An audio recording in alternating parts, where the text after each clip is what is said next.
ఓం వాగర్ధావసంపృక్తౌ వాగర్ధ ప్రతిపత్తయే జగతః పితరౌ వందే పార్వతీ పరమేశ్వరౌ. శివాయ గురవే నమః.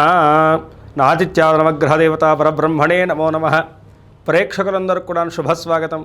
నేను మీ హరిహర శర్మ. ప్రతి నెల కూడా తెలుసుకుంటూ వస్తున్నటువంటి మాస ఫలితాల కార్యక్రమంలో ఆగస్టు 2026వ సంవత్సరము మీ యొక్క జాతక ఫలితాలు ఏ విధంగా ఉన్నాయో ఈ వీడియోలో సవిస్తరంగా మాట్లాడుకునేటువంటి ప్రయత్నం చేద్దాం. ఈ నెలలో మీరు తీసుకోవాల్సినటువంటి జాగ్రత్తలు, చేసుకోవాల్సినటువంటి పరిష్కార మార్గాలు, యోగించేటువంటి శుభయోగాల గురించి ఈ వీడియోలో మనం మాట్లాడుకునేటువంటి ప్రయత్నం చేద్దాం. ముందుగా ఈ నెల గ్రహస్థితిని మనం గమనించుకుంటే గనకాను వృషభంలో కుజగ్రహ సంచారం, మిథునంలో బుధగ్రహ సంచారం, కర్కాటకంలో రవి గురుగ్రహ సంచారములు, సింహరాశిలో కేతుగ్రహ సంచారము, కన్యారాశిలో శుక్రగ్రహ సంచారము, కుంభరాశిలో చంద్ర రాహుగ్రహ సంచారములు, మీనరాశిలో శనిగ్రహ సంచారం. అయితే ఈ నెలలో మనం చూసుకుంటే కనుక విశేషంగా 5 గ్రహాల యొక్క సంచారం అనేటువంటిది కనపడుతూ ఉన్నది. మామూలుగా ఈ మాస ఫలితాలు మనం ప్రెడిక్ట్ చేసేటువంటిదే ఈ యొక్క గ్రహ సంచారాలు బట్టి, వాడి యొక్క సంచార ఫలితాలే మన యొక్క జీవితంలో కలిగేటువంటి ఒడిదుడుకులు. మనం అనుకోవచ్చు మునుపటి నెలలోనూ, ఇప్పుడు మామూలుగా మనము సంవత్సరానికి ఒక్కసారి ఉగాది రోజు మాత్రమే పంచాంగ శ్రవణం వింటాం, సంవత్సరం మొత్తం అదే విధంగా ఉంటుంది అనుకుంటాం. కానీ నెల నెల మనం చూసుకుంటే కనుక మన యొక్క జీవితంలో ఎన్నో ఒడిదుడుకులు ఉంటుంటాయి. వీటన్నిటికి కూడా కారణం ఏమిటయ్యా అంటే కనుక నెలలో జరిగేటువంటి ఈ గ్రహ సంచారాలు అనమాట. అలా మనం ఈ యొక్క నెలలో జరిగేటువంటి గ్రహ సంచారాలు గమనిస్తే కనుకను 1వ తారీఖు ఆగస్టు నెల శుక్రుడు కన్యా రాశిలోకి సంచరిస్తూ ఉన్నారు. 2వ తారీఖు ఆగస్టు నెలలో మనం చూసుకుంటే కనుక కుజుడు మిథున రాశిలోకి సంచరిస్తూ ఉన్నారు. 2వ తారీఖు జూలై నెల నుండి కర్కాటక రాశిలోకి, 22వ తారీఖు జూలై నుండి కూడాను శని వక్రీభావ స్థితిలోకి వెళ్ళారు.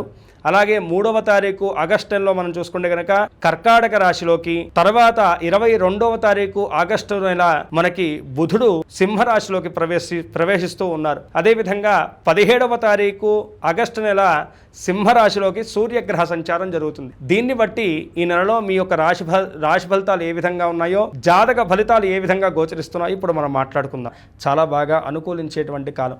కొంత మేరకు భయం కలుగుతుంటుంది, కానీ మీరు ఏం చింత పెట్టుకోకండి. మీ పని మీద మీరు ఉండండి, మీ గోల్స్ వైపు మీరు ఫోకస్డ్గా ఉండండి. అన్నీ కూడా మీకు అనుకూలిస్తాయి. అయితే వ్యాపారస్తులకు ఏ విధంగా ఉండబోతుంది? వ్యాపారస్తులకు కూడా ఈ నెల చాలా బాగా అనుకూలించబోతున్నదని చెప్పేసి మనం మాట్లాడుకోవాలి.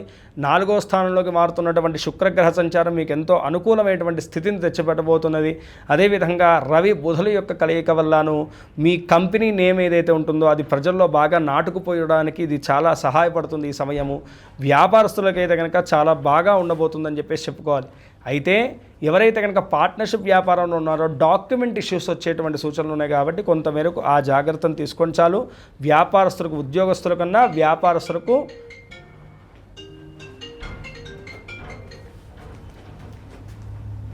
ఓకేనా, ఉద్యోగస్తుల కన్నా వ్యాపారస్తులకు ఈ నెల చాలా చక్కగా ఉండబోతుంది. ఇక విద్యార్థులకు ఏ విధంగా ఉండబోతుంది? విద్యార్థులకు కూడా చాలా చక్కనైనటువంటి కాలం అండి. పోటీ రంగ పరీక్షలు కానీ, లేదు గవర్నమెంట్కి సంబంధించినటువంటి పరీక్షలు కానీ ఏదన్నా మీరు అటెంప్ట్ చేస్తూ ఉంటే కనుకను ఈ నెలలో మీకు అనుకూలమైనటువంటి ఫలితాలు అయితే కనుక ఖచ్చితంగా ఉండబోతున్నాయని చెప్పుకోవచ్చు. ఎవరైతే కనుక మిలిటరీలో కానీ, లేదు పోలీస్ రంగంలో చేరదామనుకునేటువంటి వాళ్ళు ఉన్నారో వాళ్ళు కూడా ఈ సమయంలో మీ యొక్క అప్లికేషన్స్ ఏవైతే ఉంటాయో వాటిని అప్లై చేయండి. తప్పకుండా మీకు అనుకూలమైనటువంటి విధంగా వచ్చేటువంటి సూచనలు కనబడుతున్నాయి. ఎవరైతే కనుకను విదేశీ వ్యాపారము, విదేశీ విద్య, విదేశీ ఉద్యోగం గురించి ప్రయత్నాలు చేస్తున్నారో వారు మేరకు కొంత మేరకు 20వ తారీఖు వరకు కూడాను మీరు అనుకున్నటువంటి పనులు ముందు పడకపోవచ్చు. 20వ తారీఖు నుంచి 30వ తారీఖు ఉన్నటువంటి 10 రోజులు మాత్రము ఆ పని అనుకూలిస్తుంది. కాబట్టి ఏదున్నా సరేను సెకండ్ వీక్లో మీరు ప్లాన్ చేసుకునేటువంటి ప్రయత్నాన్ని చేయండి. ఇక ఈ కుటుంబ స్థాన రీత్యా ఎలా ఉంటుంది? ప్రేమికులకి కుటుంబ వ్యవస్థ రీత్యాను ఈ రాశి వారికి ఏ విధంగా ఉండబోతుందంటే కనుక కుటుంబ వ్యవస్థలోనూ ఉద్రిక్తమైనటువంటి పరిస్థితులు ఉన్నాయి. అంటే చిన్న గొడవ కాస్తాను పెద్ద రచ్చగా మారేటువంటి సూచనలు ఉన్నాయి. కాబట్టి ఏదైనా సరేను మీరు కుటుంబ వ్యవస్థ మీద చూపెట్టేటువంటి ప్రభావము మిమ్మల్ని ఎంతగానో ఇబ్బంది పెడుతుందని చెప్పేసి విషయాన్ని బాగా గుర్తుంచుకోవాలి. ఈ సమయంలో ఏంటంటే కనుక అనవసరమైనటువంటి మాట పట్టింపులు, అనవసరమైనటువంటి గొడవలు, చికాకు, అలాగే కోపము అనేటువంటి దాంతో మీరు స్ట్రగుల్ అవుతూ ఉంటారు. అది మానసికంగా మిమ్మల్ని ఎంతో ఇబ్బంది పెడుతూ ఉంటుంది. కాబట్టి ఈ విషయంలో చాలా జాగ్రత్త జాగ్రత్తగా ఉండాలి. పెద్దవాళ్ళతో వచ్చేటువంటి మాట పట్టింపుల వల్ల మీకు ఎంతగానో భవిష్యత్తు కాలంలో ఇబ్బంది పడేటువంటి సూచనలు ఉన్నాయి కాబట్టి ఈ విషయాన్ని ముఖ్యంగా గుర్తుంచుకోవాలి ఈ రాశివారు. అయితే జీవిత భాగస్వామితో ఉన్నటువంటి దూరం కానీ కలతలు కానీ ఆ యొక్క ఏవైతే ఇబ్బందులు ఉన్నాయో మాట పట్టింపులు ఉన్నాయో అవన్నీ కూడాను సామరస్యంగా తేలిపోతాయి. ఈ నెలలోనూ అంతా కూడా సఖ్యత లభిస్తుంది. ప్రేమ జీవన విషయంలో కూడా మనం గమనించుకుంటే కనుక చాలా బాగా ఉండబోతుంది. కానీ మాట పట్టింపులు కానీ ఇద్దరి మధ్య అనుమానాలు పెరిగేటువంటి సూచనలు ఉన్నాయి కాబట్టి వాటికి తావివ్వకండి. మిగతా అంతా కూడా బాగానే ఉంది. ఇక ఆరోగ్య ఆర్థిక స్థితి రీత్యా ఎలా ఉండబోతుంది మిథున రాశి వారికి? ఆర్థిక రీత్యా అయితే కనుక చాలా చక్కగా ఉండబోతుందని చెప్పుకోవచ్చు. శుక్రగ్రహ సంచారము, రవి బుధుల యొక్క కలయిక, అదేవిధంగాను గురుగ్రహ సంచారం అనేటువంటిది ఆటోమేటిక్గా మీకు అనుకూలిస్తూనే ఉన్నది. కాబట్టి ఆర్థిక పరంగా మీరు ఏవైతే కనుక స్థిరాస్తి కొనుగోళ్ల విషయాల్లో ప్రయత్నాలు చేస్తున్నారో, అంటే వాహనం కానీ లేకపోతే కనుక ఇల్లు కానీ ఏదైతే కనుక ప్రయత్నం చేస్తున్నారో అవన్నీ కూడాను మీరు ముందుకు తీసుకెళ్ళడానికి ఇది సకాలం అనే చెప్పుకోవాలి. అయితే ఎవరైతే కనుక ఓపెన్ ప్లాట్స్ కొందాం అనుకుంటున్నారో వాళ్ళు మాత్రం కొంతమేరకు డాక్యుమెంట్ విషయంలో చాలా జాగ్రత్తగా ఉండాలి. లగ్నస్థ కుజుడు వల్లను కొంతమేరకు భూ సంబంధితమైనటువంటి లిటికేషన్స్ వచ్చేటువంటి సూచనలు ఉన్నాయి కాబట్టి ఆ విషయంలో జాగ్రత్త తీసుకోవడం మంచిది. ఇక ఆరోగ్య స్థితి రీత్యా చూసుకుంటే కనుక చెప్పాను కదండి, సెల్ఫ్ కంట్రోల్ చాలా ముఖ్యం. అది పక్కకు పెడితే కనుక బీపీ ఉన్నటువంటి వాళ్ళకి మాత్రం ఈ సమయంలో కొంతమేరకు ఆరోగ్య సమస్యలు వచ్చేటువంటి సూచనలు ఉన్నాయి. రక్తపోటు కానీ రక్త సంబంధితమైనటువంటి అనారోగ్యాలు ఉన్నటువంటి వాళ్ళు మాత్రం ఈ నెలలో కొంతమేరకు ఇబ్బంది పడేటువంటి వాతావరణం అయితే కనుక కనపడుతున్నది. మినహాయించి మీ ఎటువంటి అనారోగ్య సమస్యలు అయితే కనుక కనపడట్లేదు. పూర్తి స్థాయిలో చూసుకుంటే కనుకను 58% మాత్రం అనుకూలమైనటువంటి ఫలితాలు గోచరిస్తున్నాయి. మరింత శుభ ఫలితాలు మీరు పొందడానికి ఈ నెల ఏ దైవారాధన చేయాలంటే కనుకను ముఖ్యంగా లక్ష్మీ అమ్మవారి యొక్క ఆరాధన చేయండి. ప్రతి మంగళవారం కానీ శుక్రవారం కానీ మీ దగ్గరలో ఉన్నటువంటి అమ్మవారి యొక్క దేవాలయాన్ని సందర్శించండి.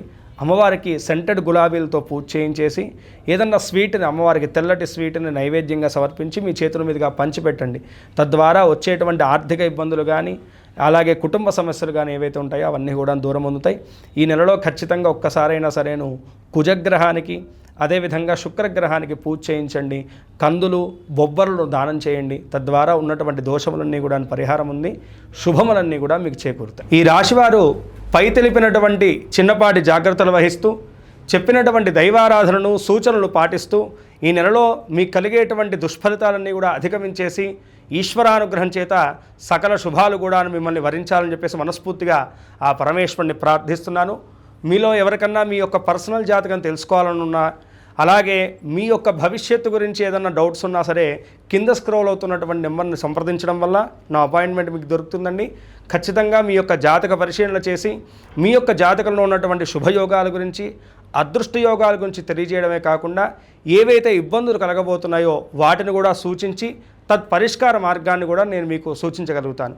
కావున ప్రతి ఒక్కరు కూడాను పరమేశ్వర అనుగ్రహాన్ని పొందాలని చెప్పేసి మనస్ఫూర్తిగా స్మరిస్తూ సర్వే జనా సుఖినో భవంతు, లోకా సమస్తాః సుఖినో భవంతు.